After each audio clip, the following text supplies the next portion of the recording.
I am a proud parent of two wonderful children who go to school here in the Brevard Public Schools. My daughter Jillian is just turned 12 and goes to Tropical Elementary, and my son Danny is 13 years old and is an 8th grader at Jefferson Middle School. My wife and I moved to Brevard County just over 10 years ago. After I left the active duty Navy, I was active duty for just over 16 years and then left and transitioned to the reserves at that point, and we settled on Brevard County as the place to raise our family. Only for the schools. It was the main thing that drove us here and why we came, and we couldn't be happier. My background was, I grew up in the city of Chicago. I left there when I was 17 to go to the U.S. Naval Academy and never returned. Served in the Navy, like I said, for 16 years of active duty. I was an F-14 and F-18 aviator. Flew combat missions in the first Gulf War and then all through the 90s in the Desert Shield and all the different operations in Iraq, and then also in Bosnia and a little bit in Somalia as well. When I left active duty, transitioned to the reserves, and I've been serving there in the reserves for the last, I guess, 12 years now. 2 more years left till mandatory retirement. And I currently am the commanding officer of a emergency liaison preparedness group.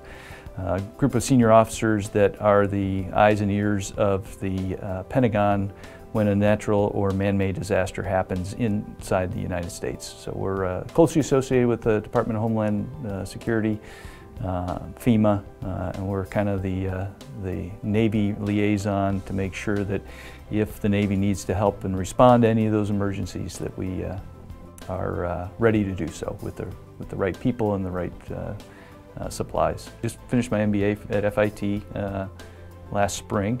One of the oldest graduates, I think, there, so that was exciting. But and then my military leadership experience. I've been a commanding officer, been in combat, so I have some ideas on how leadership can work, and just a different way of maybe approaching a problem. Complaining is not a strategy, so bringing forth and getting involved and bringing forth solutions, I think, is the best way to do it. There was a lot of things that led up to it.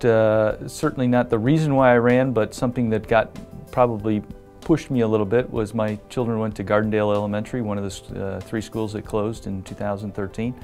And that process just concerned me, the way things unfolded, the way that our current, at that time, board member, the response just wasn't the response that I felt was necessary for a parent.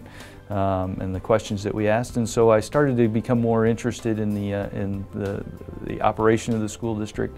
And as I looked at it and I looked at the composition of the board, I felt that I had a different skill set. My wife was probably one of my biggest reasons to get into the race. We had talked quite a bit about just why we were here and what it meant to us and what it meant to our kids and the great education that they're getting right now, and how much we value that. She owns a company here in Brevard County that continually adds jobs and brings new people to the area, and the public schools are a huge recruiting tool for that. If we continue to make Brevard County Schools one of the top school districts in the state, that's all that matters to me. So it's not about me individually, it's about really serving the public and serving the people in this organization, because they deserve people to strong leadership with a strong vision and strong convictions, and I look forward to serving both the organization and the community in general. As I said before, Brevard schools, it's why we found this county, was because of the reputation of these schools, because of the reputation of the people that work here and the dedication of the teachers and the staff and the administrators that make the schools what they are. My sole goal is to make sure that those people have the tools they need to succeed in the classroom and in their schools, so that our kids are walking out the door with the education that fits them the best, and that they have opportunities galore in front of them. I truly believe that great decisions come when the decision maker is the best informed that he can be, realizing that you're never going to please everybody, but if you get everybody in the process of making that decision, then everybody has buy-in into the final outcome. And that way we can move forward as a team. And although some people's desires may not be represented fully, if they were part of the process to get there, then I think we've done a really good job, and now we can move forward as a group and not alienate people or their opinions. I think funding obviously is a big thing. We've diluted the funding pool quite a bit, and not always in a bad way. It's just that the pie is a certain size, and public schools have gotten a reduced piece of that as more and more options for education come online, whether that's virtual or charter or homeschooling. Any of those things are all great opportunities, I think, for a parent to have. But that is a challenge then for the largest organization, which is public schools, that require the funding piece to make sure that they are able to put a quality product in front of the student and quality classrooms for the teachers on a consistent basis going forward. Lately, obviously, testing has become a big hot button issue. I see that as a parent. My children are constantly being tested. My son has a disability that requires an IEP, and he has an aide that helps him throughout the day. But he's a very, very smart young man and has made the National Junior Honor Society through his classes, but his standardized testing is terrible. He literally cannot take a standardized test. And I think it's that type of mentality that we need to kind of shift away from and make the tests really relevant to the student so that the teacher can actually assess what's going on with that individual student to make sure that that student has a viable plan on how they're going to both instruct them and how that student can learn.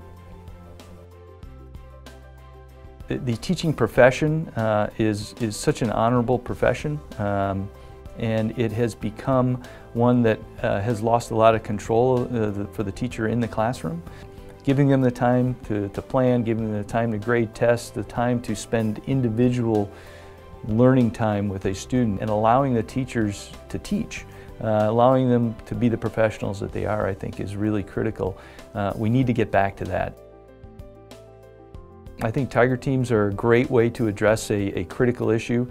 I know that we've, in Brevard Public Schools and the organization has done a very good job of outreach to the community, including community leaders. I'd like to see more of that. Brevard's always been a leader in education, and I think we have some awesome resources here, both from a business and a community and an educational standpoint throughout the community that can really make some really good ideas. So I like putting groups together. I think that involving not only the people that are going to have to live with the decision, but also people that are extremely knowledgeable in those areas from different walks of life and different parts of the community are extremely important. So I look forward to doing that.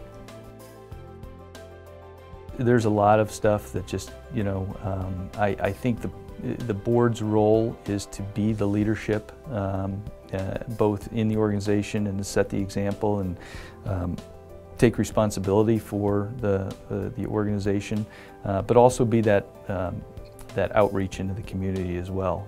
We're elected by the community. We're there to serve the community, whether they have children in school or not. And to me, it's making sure that if people want to be involved and if they need the information, that we get it to them on a timely basis, that we explain what we're doing with the community's tax dollars, and that we continually show the awesome product that's coming from our students, through our teachers, and through the whole organization. So, you know, to me, that is the big picture, and you know, as long as we make every decision with that in mind, I think we can't go wrong.